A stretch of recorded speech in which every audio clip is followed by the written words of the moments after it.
پھر جناب نبی کریم علیہ الصلوۃ والسلام کی ذات اقدس، ان سے بڑا آپ کا اور میرا دوست کون ہو سکتا ہے؟ کہا جاتا ہے کہ جب حضور پاک صلی اللہ علیہ وسلم کی موت کا وقت آیا تو اسرائیل کو تو اجازت نہیں تھی بغیر پوچھے چلا جائے،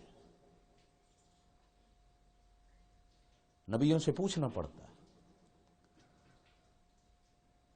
اس کو اتنی جرت بھی نہیں تھی کہ آ کے پوچھ لے، جبریل کو لایا، تو پوچھ، خود دروازے پہ کھڑا ہو گیا کہ جبریل تو جا کے پوچھ، میں آیا ہوں جان لینے کے لیے، اجازت ہے؟ یہ آخری ٹائم ہے آپ صلی اللہ علیہ وسلم کا۔ تو جبریل نے جب پیغام دیا تو حضور پاک صلی اللہ علیہ وسلم نے فرمایا، جبریل میں تو تیار ہوں، لیکن جا پہلے میرے اللہ سے پوچھ کے میری موت کے بعد میری امت کا کیا ہوگا، میری امت کا کیا ہوگا؟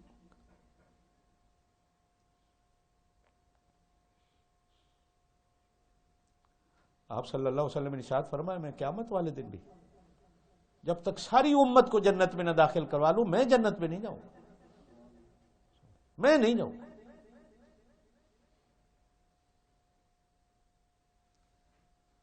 اتنا بڑا خیر خواہ امت کا پاک نبی، زور سے کہہ دو صلی اللہ علیہ وسلم۔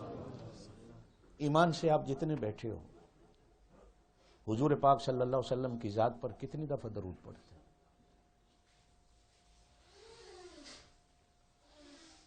جو نبی موت کے وقت بھی آپ کو نہیں بھولا،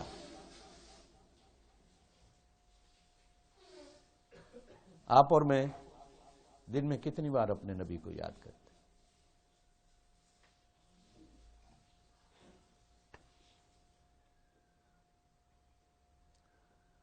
آپ صلی اللہ علیہ وسلم نے ارشاد فرمایا، جمعے والے دن جو مجھ پر درود پڑھتا ہے وہ سیدھا ڈائریکٹ مجھ پر پہنچتا ہے۔ فرمایا اگر کوئی بندہ جنت میں میرے ساتھ رہنا چاہتا ہے، جس طرح یہ 2 انگلیاں ہیں، تو جمعے والے دن مجھ پر درود پڑھا کرے، اس کی جنت اور میری جنت ایسے ہوگی۔ آپ نے فرمایا اگر جمعے والے دن 3 وقت بزرگان دین نے لکھے ہیں، ایک صبح کا وقت، ایک جمعے کے 2 خطبوں کے درمیان کا وقت، ایک نماز عصر کے بعد کا وقت، یہ جمعے والے دن 3 وقت ایسے ہوتے ہیں جو اللہ سے جو دعا مانگی جائے اللہ قبول کرتے ہیں۔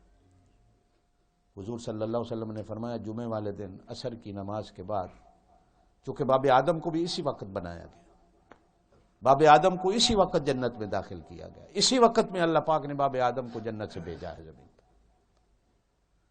80 بار بیٹھ کر اگر کوئی درود پڑھ لے جمعے والے دن عصر کی نماز کے بعد ایک ہی جگہ پر، تو اللہ پاک 80 سال کے گناہوں کو معاف